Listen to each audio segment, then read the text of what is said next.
Today we're going to cover the Pring commodity net new high indicator, and we're using the 50 period version. There's a 10 and 50 period version. They're calculated from a basket of commodities and commodity ETFs that register net new highs over a specific span.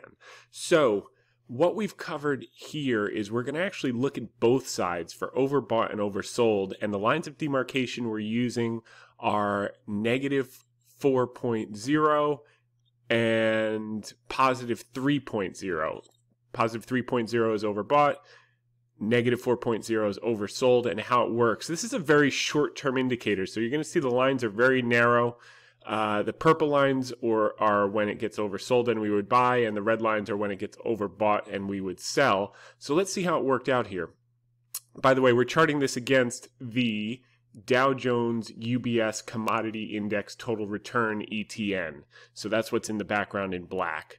So here, first purple, it got below 4 and we got a bounce, so that worked.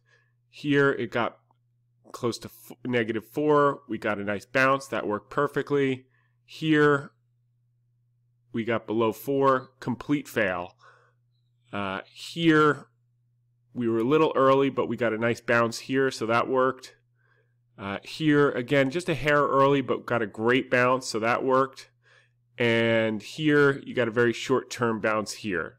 So that worked in the short term. Now, let's take a look at overbought.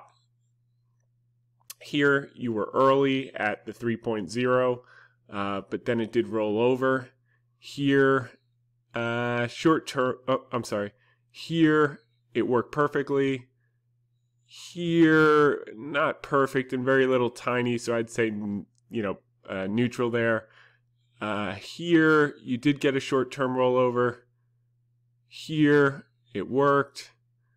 Here, it worked. Here, it was very short-term and then rallied, so I'd say fail. Here, you did get the short-term rollover and then it rallied, so neutral. Here, it worked perfectly. When it got over 3, it rolled over. Here, it worked perfectly. Here, you got a short-term correction before it kept rallying. Here, you also got a short-term correction, and here, it failed above 3. So this is a useful indicator both for oversold and overbought. And what's unique is there aren't a ton of indicators that are specifically defined for the commodity sector. So I would use it as a barometer. It's not a perfect trading tool, as you can see, but it is a healthy way to look at, are things stretched in the current moment. So this is a little longer than normal, but hope you found that helpful.